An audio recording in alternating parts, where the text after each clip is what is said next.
नमस्कार, खास खबर देख रहे हैं आप और मैं हूं आपके साथ गौरव राजेंद्र। बुलेटिन की शुरुआत करते हैं और बड़ी खबर, दिल्ली में किसानों का धरना प्रदर्शन। एमएसपी को लेकर फिर सड़कों पर किसान, जंतर मंतर पर किसानों का धरना प्रदर्शन। इस वक्त की बड़ी खबर, प्रदर्शन को देखते हुए अलर्ट हुई पुलिस, दिल्ली की सीमाओं पर बैरिकेडिंग। सोनीपत में भी पुलिस प्रशासन हाई अलर्ट, चप्पे चप्पे पर पुलिस बल तैनात। शांतिपूर्ण ढंग से किसानों को दिल्ली जाने की इजाजत। एम्बुलेंस और वाहनों के लिए की गई है व्यवस्था। अशांति फैलाने पर पुलिस करेगी कार्रवाई।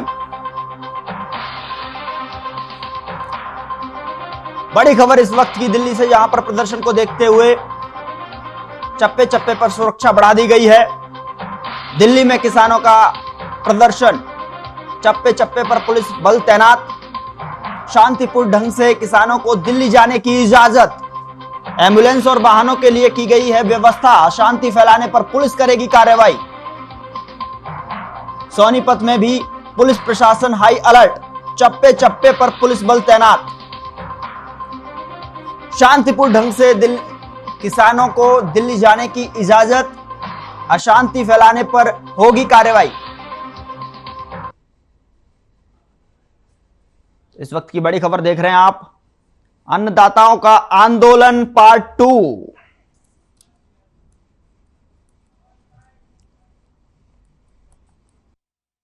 पूरे हरियाणा के किसान साथी हम आज इकट्ठा होकर के दिल्ली जंतर मंतर की तरफ जा रहे हैं। और जंतर मंतर पर जाने का उद्देश्य जो सरकार के साथ टेबल के ऊपर जो समझौता हुआ था और जिन समझौतों से सरकार मुकर रही है, चाहे वो लखीमपुर खीरी एक सांसद के बेटे को सजा दिलवाने की बात हो या फिर बात हो एमएसपी का गारंटी कानून के लिए जो कमेटी बनाई जानी थी, किस तरीके से उस कमेटी के अंदर उन किसान संगठनों को शामिल किया गया जो हमेशा से किसान आंदोलन के समर्थन में नहीं रहे, हमेशा विपक्ष में रहे हैं। और तीसरा हमारा जो मेन मकसद है कि किस तरीके से इन केसों को वापस करवाया जाए और केसों के साथ साथ किस तरीके से जो समझौते हमारे सरकार के साथ हुए थे उनको लागू करवाया जाए। दिल्ली के जंतर मंतर पे हमने किसान पंचायत का ऐलान किया हुआ है। तो तमाम राज्यों से, पंजाब, हरियाणा, राजस्थान, उत्तर प्रदेश, मध्य प्रदेश, कर्नाटक, केरला के किसान कल ही वहाँ पे जंतर मंतर के लिए रवाना हो चुके हैं। तो हमारे काफ़ी किसान बंधु दिल्ली के अंदर पहुँच चुके हैं और बाकी यहाँ पे अभी सिंधु बॉर्डर पे किसान इकट्ठा होना शुरू हो चुके हैं और लगभग आधा घंटे बाद हम यहाँ से जंतर मंतर के लिए जाएंगे।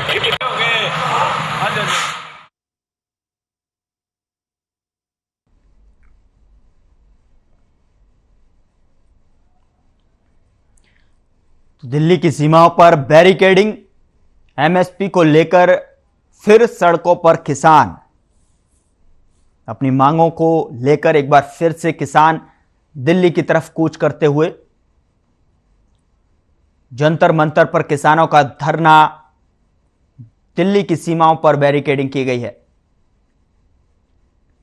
साथ ही तस्वीरों में आप देख सकते हैं कि किस तरीके से जो है किसान यहां प्रदर्शन के लिए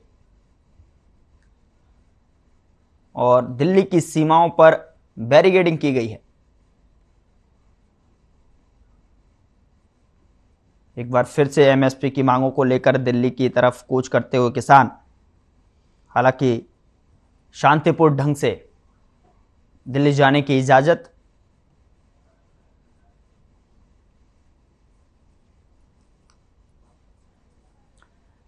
जंतर मंतर पर किसानों का धरना। संयुक्त किसान मोर्चा द्वारा जंतर मंतर पर महापंचायत, अलग अलग राज्यों से किसानों का जो जत्था है वो दिल्ली पहुंच रहा है। हरियाणा और राजस्थान को जोड़ने वाले नेशनल हाईवे की अगर बात की जाए तो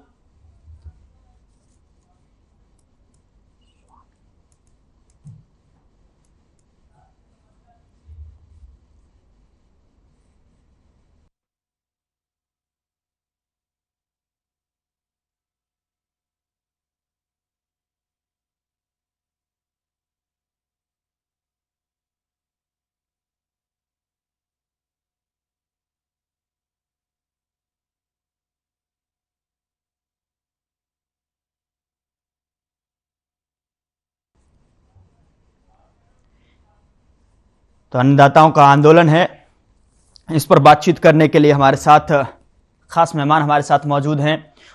उनको आपसे तारुख करा देते हैं। स्वामी इंद्र राष्ट्रीय प्रवक्ता बीकेयू से यहाँ पर, और भूपेंद्र गहलोत हमारे साथ बीजेपी से होंगे, और वेद प्रकाश कांग्रेस से अपना पक्ष रखने के लिए हमारे साथ जुड़ रहे हैं। सबसे पहले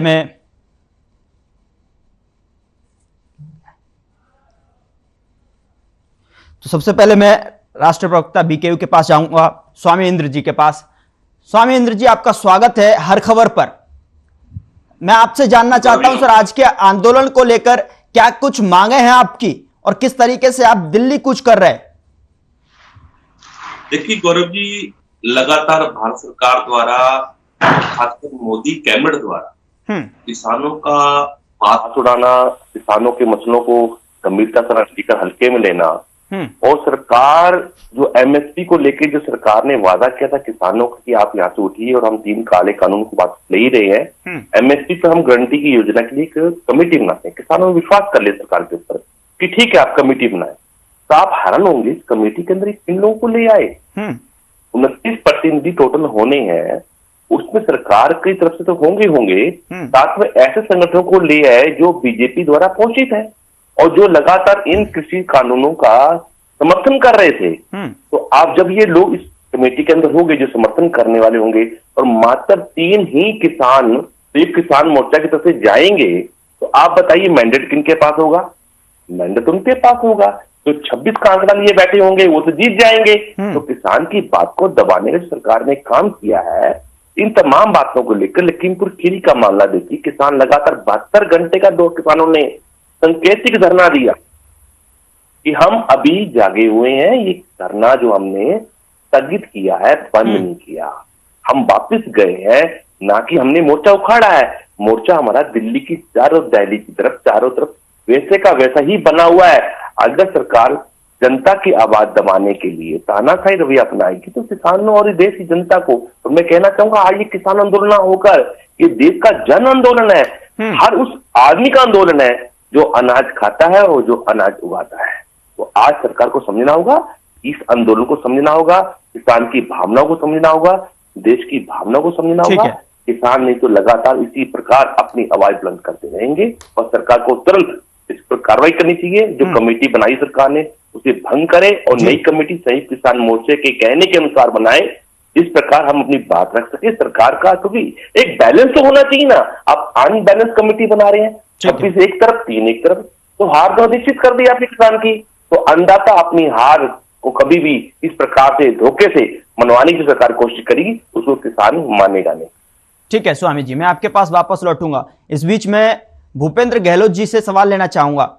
गहलोत साहब, यहां पर साफ तौर पर आपने सुना कि किस तरीके से किसान प्रवक्ता कहते हुए नजर आ रहे हैं कि अभी हम गए हैं, यानी कि उखड़े नहीं हैं, आंदोलन कहीं ना कहीं खत्म नहीं हुआ है। उनकी बातों से तो आप समझ ही गए होंगे। तो आपकी सरकार की क्या कुछ रणनीति है? जो मांगे हैं किसानों की मूलभूत जो मांगे उन्होंने जो रखी हैं, वो किस तरीके से आप जो है किसानों को आश्वासन दिलाएंगे उनका?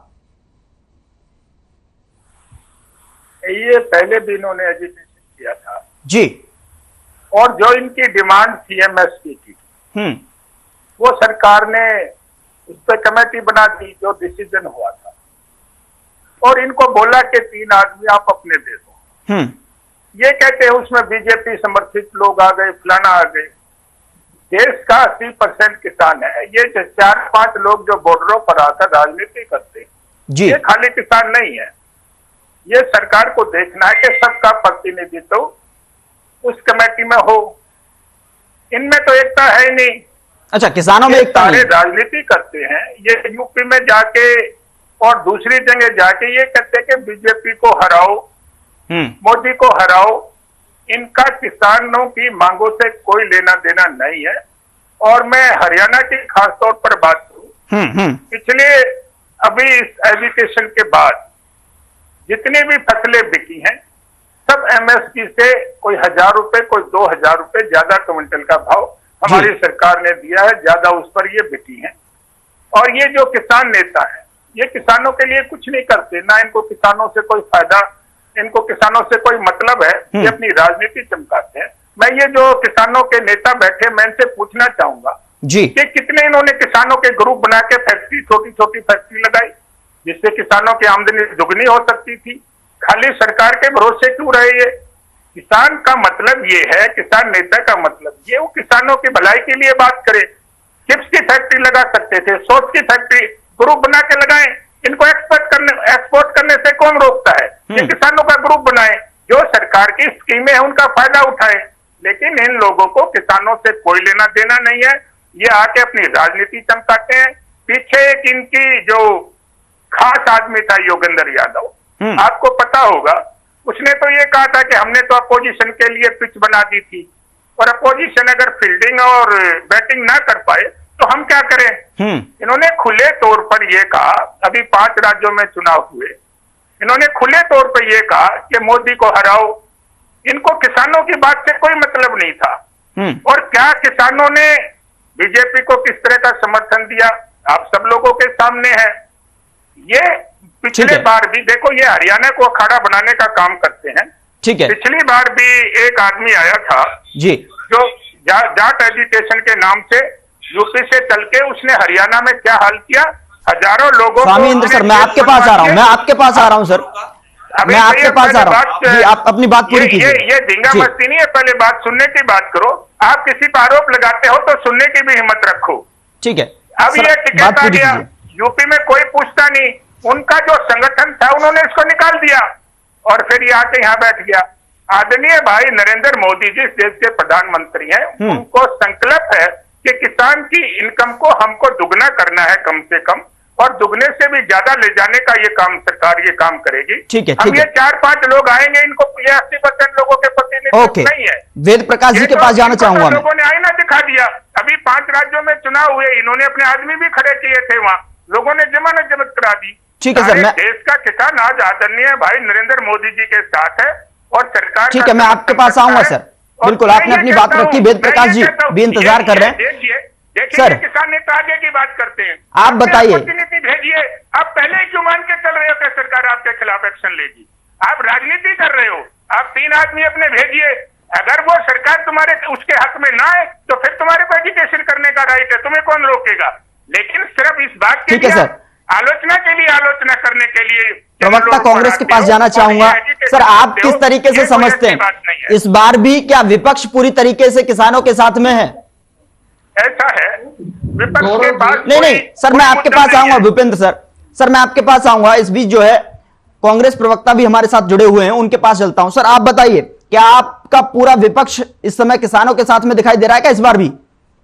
गौरव जी, हम तो किसानों के साथ हैं और प्रधानमंत्री जी से मांग करना चाहते हैं कि उन्होंने टेलीविजन पर आकर पूरे राष्ट्र को संबोधित करते समय जो किसानों से वादा किया था, वचन दिया था, तो वही तो भूपेंद्र सर कह रहे हैं, वही तो भूपेंद्र सर कह रहे हैं कि आप और किसान दोनों मिलकर अपनी राजनीति चमका रहे हैं। मेरी बात आपका समर्थन पिछली बार भी देखने को मिला था, इस बार भी देखने को मिल रहा है जिस तरीके से आप कह रहे हैं, और यही बात वो कह रहे हैं। जी गौरव जी, क्या आप ये चाहते हैं कि हम सरकार के विपक्ष में रहकर सरकार जो किसानों के साथ अन्याय कर रही है उस अन्याय का पक्ष ले?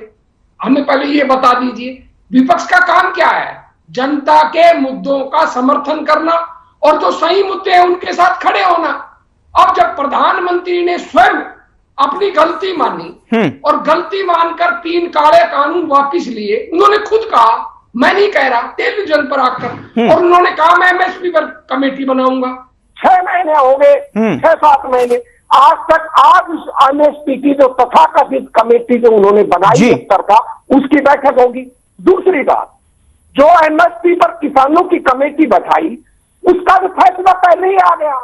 जब आपने 29 सदस्यों की समिति में 26 आदमी इस पक्ष के बना दिए कि वो काले किसान कानून जो थे, जो रद्द किए थे प्रधानमंत्री जी ने, वो सही है, तो फैसला क्या होगा किसी को बताने की जरूरत नहीं।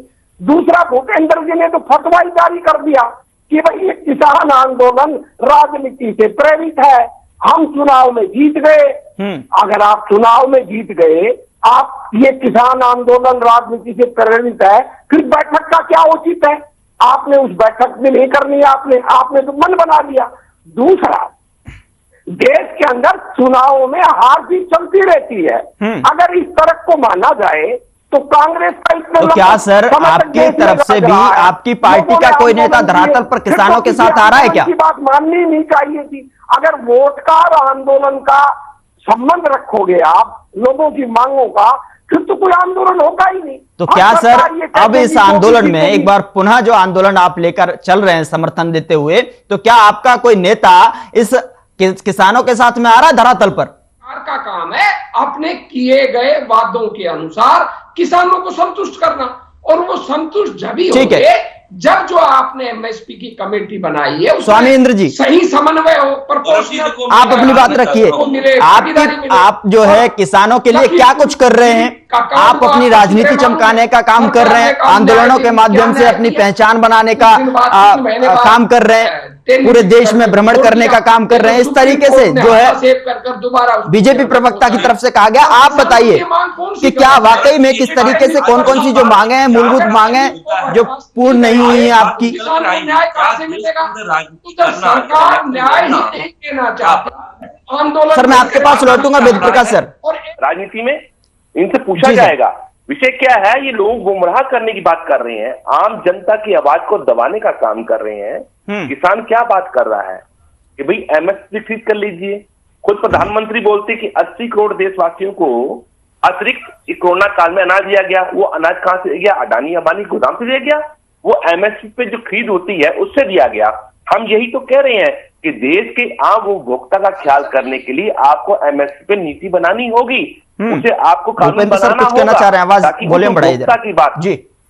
आप किसी की बात से सहमत हो क्या सहमति आप करती है, पर किसान को रोकना उचित नहीं है। एमएसपी की गारंटी होनी चाहिए, किसान की बात कर रहा है। और सरकार ने जो इस बार जो अपना जो था दौर इसका संसद का मानसून सत्र का, उसके अंदर ये अमेंडमेंट बिल ले आए बिजली का। अभी उस बिल के तहत अगर किसान 2 पशु रखेगा तो कमर्शियल बिल आएगा, उसकी मोटर का बिल भी कमर्शियल कर दिया जाएगा। ये तमाम बातें अगर सरकार पीछे से रस्ते लेके आ रही है तो किन पूंजीपतियों का पेट भरना चाहती है? जो सरकार बॉम्बे का मॉडल लेके आ रही है कि जिस प्रकार से बॉम्बे महाराष्ट्र के अंदर बॉम्बे के अंदर टाटा जो बिजली को बेचता है उसी तर्ज पर पूरे देश के अंदर अडानी अंबानी बिजली देंगे और देश के तमाम जो अदारे हैं उनको बेचकर सरकार जो है उनका पेट भरने का काम कर रही है। तो इस देश के आम जनता क्या होगा? तो क्या लोकतंत्र के अंदर अपनी आवाज उठाना, बात रखना गुनाह है? तो ये इनसे सवाल बनता है और ये देश की आवाज दबाने का काम कर रहे हैं। इन्हें जनता जवाब जरूर दे। तो क्या राजनीतिक पूरी तरीके से आपका जो आंदोलन दिखाई दे रहा है? इस पिछली बार जो है बहुत सारे संगठन हमने वहां पर देखे थे आपके साथ में, और इस बार भी संगठन दावा कर रहे हैं, और साथ ही साथ तमाम कुछ संगठन पंजाब के ऐसे भी हैं जो कि इस आपके आंदोलन से किनारा कर चुके हैं। क्या कहेंगे सर? गौरव की बहुत सरल बात है, 500 से ज्यादा किसान संगठन इसमें काम कर रहे हैं। अभी लखीमपुर खीरी का 72 घंटे का आंदोलन कुछ साथी हमारे वहां गए थे, वो लोग वापस आए हैं। वो साथी जो है अभी दिल्ली के चले हैं। तो यानी बहुत बड़ा परिवार है किसानों का, वो किनारा नहीं किया है, वो रेस्ट पे गए हैं। एक हिस्सा रेस्ट करता है, दूसरा हिस्सा आगे काम करता है। तो ये हमारा संयुक्त मोर्चा है। मतलब आपका जो रेस्ट टाइम था वो खत्म हो गया, आप अब जो है फिर से आंदोलन पार्ट 2 लेकर आ गए। आप कह सकते हैं सरकार पे विश्वास किया हमने, घर बैठे इंतजार किया सरकार का, और सरकार को पार्ट 2 वाकई आपकी बात को भूपेंद्र जी करता हूं कि किसान जो है पार्ट 2 लेके आएगा, बड़ी मजबूती से काम करेगा। ठीक है भूपेंद्र जी, क्या परेशानी है सर? उनकी मांगों को मान लीजिए, एमएसपी के दाम दे दीजिए, और जो तमाम जो मांगे वो कह रहे हैं कि लखीमपुर कांड के पीड़ित किसान के परिवार को इंसाफ दे दीजिए, बिजली का बिल है 2022 उसको लेकर भी उनकी मांगे हैं, तमाम सारी जो मांगे हैं उनको मान लीजिए, क्या दिक्कत है? ठीक है, इन्होंने जितनी देर बात की 2 मिनट या 3 मिनट, इन्होंने किसानों की कोई बात नहीं की। इनको तो ये हो गया कि अनाज किसको बांट दिया, फलाना किसको हो गया। भैया आप सरकार के मालिक नहीं है। आप सुनिए, आप कोशिश करिए, आप सुनने की कोशिश करिए। अरे भैया किसको जाएगा ये बताइए ना, अडानी अंबानी को जाएगा क्या? धैर्य रखिए, ये बताइए धैर्य रखिए, इसका बता दीजिए। ऐसा है, मैं यही सवाल कर रहा हूँ कि आप राजनीति कर रहे हो, आप किसान की आप एक भी बात नहीं है। इस देश की जनता का नाज है, अडानी अंबानी के गोदामों का अनाज है। आप बताते हैं देश को, यही तो राजनीति होती है। यही तो पूछना चाहता है भूपेंद्र जी, आप बताइए ये अनाज गरीब गुरबे का है या अदानी अंबानी का है? आप बताइए आपने किसान की बात कौन सी की? आपने तो सर आप कर दीजिए किसान की बात, सर आप भी तो कर सकते हैं, किसानों की बात कीजिए सर। बोल रहे हो सर आप किसानों की बात कर सकते हैं, आप किसानों की बात कीजिए, किसानों के हित में बोल सकते हैं, किसानों के हित में बोलिए। क्या इस आंदोलन को लेकर किस तरीके से समझ रहे हैं? जितनी भी सारी जो मांगे हैं, बार बार किसानों को रोड पर क्यों आना पड़ता है? देखिए, ये जो आपको पिछले दिनों पता है, ये टिकैत साहब जो आंदोलन में आए हैं और ये दूसरे साथी भी आए हैं। अब पीछे यूपी में इनके संगठन की मीटिंग हुई थी और उन्होंने ये आरोप लगाते हुए कि ये टिकैत तो राजनीति करता है और अपने संगठन से उसको निकालने का काम किया था। ये मैं नहीं कह रहा, आप किसान आंदोलन के नेताओं की बात करके किसान के मुद्दे की बात कीजिए। ये सुनिए भैया, आप मुद्दे की बात कीजिए, भटकते हैं। सुनने की कोशिश कर, बीच में नहीं बोलेंगे। आप ये बताइए नितिन गडकरी को आपने कैसे बाहर कर दिखाया, ये बता दीजिए। चलिए हम आपसे यही पूछ रहे, आपकी पार्टी के बारे में पूछना चाहते हैं, हम पूछ लेते हैं, बताइए आप गडकरी की बात बोलते हो, आप सुनने की कोशिश, वेद प्रकाश जी भी कुछ कह रहे हैं। आप सुनने की कोशिश, परिवारों में बातें चलती रहती हैं, आप मुद्दे से क्यों भटक रहे हैं? ये बताइए कि MSP का जो अनाज है वो गरीब गुरबे का अनाज है कि पूंजीपतियों का अनाज है? आपका भाषण सुनता रहूं, आपका भाषण सुनता रहूंगा मैं अपना पक्ष आप बोलते रहिए, आप बोले तो गलत वाक्य है और किसान बोले तो अगर आप सच्चाई पे हो तो सुनने की किसान कोशिश और देश करिए। के गरीब गुरबे की बात करने के लिए हम बैठे हैं। भैया आप विपक्ष की बात भाषा बोल रहे हो, आप क्या किसान की बात करते सर हो? वही वाली बात आ जाती है कि विपक्ष की वो भाषा बोल रहे हैं, राजनीति चमका रहे हैं, लेकिन मुद्दों की बात कौन करेगा सर? मुद्दों की बात हम करेंगे। दर्शक जानना चाहते हैं आखिरकार आंदोलन पार्ट 2 अन्नदाता सड़क पर किस तरीके से क्यों आ रहे हैं बार बार? देखिए जी मेरी बात आप सुनिए, बताइए। देखिए ये हमारा सारा देश की 135-40 करोड़ जनता का सरकार पे भरोसा है और सरकार सभी लोगों के भले की बात करती है। कोई एक आदमी आके ये कहेगा, और हमने MSP की गारंटी ली, हमने MSP के लिए कमेटी बना दी और हरियाणा प्रदेश के अंदर जितनी फसल बिकी है वो MSP से कहीं ज्यादा रेट पर हमने बिकाने का काम किया है। चाहे किसान निधि की योजना है, चाहे भरपाई योजना है, हमारी सरकार पूरी तरह से किसान के साथ है। अगर 4-5 लोग टेलीविजन पर आकर आप बताइए हरियाणा प्रदेश में कितना प्रतिशत ठीक है क्या किसान हुआ? आपने धान के ऊपर, गेहूं के ऊपर, सरसों के ऊपर, बाजरे के ऊपर आपने क्या निगाह रखी नहीं लगाई? ये बताइए, इनको राजनीति किसान का 25 क्विंटल से अधिक आप धान लेने को राजी हैं? ये बताइए ईमानदारी के साथ से, सुनना चाहता है, आप झूठ बोलते हैं। आप बताइए 8 क्विंटल से ऊपर क्या सरकार किसान की फसल लेने के लिए राजी है? आप बताइए ईमानदारी के साथ। ठीक है सर, ठीक है, बढ़ा की घटा, ये बताइए देश को। देखिए हमारे आप गुमराह मत कीजिए सर समय का अभाव है, थोड़ा सा ये जो चर्चा है कि आप राजनीति कर रहे हैं वो कर रहे हैं, लेकिन मुद्दे की बात यह है कि किस तरीके से जो है किसानों को समझाया जाएगा। इस तरीके से जंतर मंतर की तरफ कूच कर रहे हैं। आपका आखिरी कमेंट लेना चाहूंगा सर मैं इस पर, बहुत ही संक्षेप में सर। 2022 के अंदर किसान की आय दुगनी होगी। सर एक एक कर दर्शकों को कुछ समझ में नहीं आ रहा है सर, एक एक कर बोल लीजिए। लास्ट कमेंट है, लास्ट कमेंट समय के अभाव के कारण मैं आपसे पूछना चाह रहा हूं। भूपेंद्र जी आप अपनी बात पूरी कर लीजिए, 30 सेकंड का वक्त है, जल्दी से, कि आप किस तरीके से किसानों को समझा पाएंगे? सबसे बड़ी दिक्कत ये है 30 सेकंड से, ये किसान जो संगठन है इनकी एक राय नहीं बन पा रही है। 3 आदमी तो दे नहीं पा रहे और ये 80% लोगों का ठेका सर वो क्या कर रहे हैं वो मैं उनसे फाइनल कमेंट ले लूंगा, लेकिन आप बताइए आप किस तरीके से आंदोलन को, ये उग्र ना हो आंदोलन, पहले की तरह ना हो, उसको कंट्रोल में करने के लिए क्या कुछ करेंगे? हमारी सरकार आदरणीय नरेंद्र मोदी जी के नेतृत्व में किसान की आय दुगनी करने के लिए कृत संकल्प है। बिल्कुल ठीक है, ओके करेंगे। स्वामी इंद्र जी आप अपना 30 सेकंड में आप बताइए कि जो मांगे हैं, अगर वो सरकार इस तरीके से अगर इस पर ध्यान नहीं देती है तो उसके बाद आपका आंदोलन कहां जाएगा? गौरव जी देखो, इनकी बात से क्लियर हो गया। इन्होंने अभी लास्ट में कहा कि माननीय प्रधानमंत्री ने कहा था किसान की आय दुगनी होगी, वो तो समय जा लिया और ना ही ये श्वेत पत्र जारी कर सके। आप समझ सकते हैं ये सिर्फ झूठे वादे, लोक लुभाने वादे और सपनों के सौदागर बनकर आते हैं और लोगों के सपनों को चूर चूर कर। सर मेरा सवाल ये था, समय की आया है थोड़ी सी समय की कमी है। देश के उस आम उपभोक्ता और किसान की बात लेकर दिल्ली पर आया है और अपनी बात मनाकर ही किसान वापस जाएगा। ठीक है, अपनी बात मनाकर ही किसान वापस जाएगा। आप तीनों मेहमानों का हमारे साथ जुड़ने के लिए बहुत बहुत शुक्रिया सर, समय का अभाव है और जो किसानों की तरफ से बात निकल कर आई है कि जो हमारी मांगे हैं वो उनको मनवाने के बाद ही वापस जाएगा।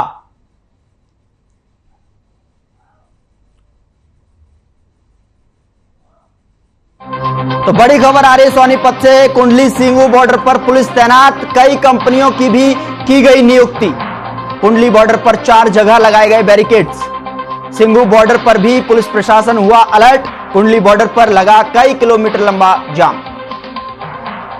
सोनीपत से खबर है जहां कुंडली सिंगू बॉर्डर पर पुलिस तैनात, कई कंपनियों की भी की गई नियुक्ति। कुंडली बॉर्डर पर 4 जगह लगाए गए बैरिकेड्स। सिंगू बॉर्डर पर भी पुलिस प्रशासन हाई अलर्ट। बड़ी खबर इस वक्त की देख रहे हैं आप सोनीपत से, जहां पर कुंडली सिंगू बॉर्डर पर पुलिस तैनात, जाम में फंसी एम्बुलेंस और यात्री। कुंडली बॉर्डर पर 4 जगह लगाए गए बैरिकेड्स और सिंगू बॉर्डर पर भी पुलिस प्रशासन हाई अलर्ट। ये तस्वीरें हैं आपके सामने कुंडली बॉर्डर से, जहां पर देखिए किस तरीके से बैरिकेड्स लगाए गए हैं। पुलिस प्रशासन पूरी मुस्तैदी के साथ में चेकिंग करता हुआ नजर आ रहा है। वाहनों की चेकिंग की जा रही है बैरिकेड्स लगाकर। सुरक्षा व्यवस्था के पुख्ता इंतजाम के साथ सोनीपत से ये तस्वीरें हैं। देखिए किस तरीके से कई किलोमीटर लंबा जाम भी यहां पर लगा हुआ देख सकते हैं और साथ ही साथ खबर यह भी है कि एम्बुलेंस भी इस जाम में फंसी हुई।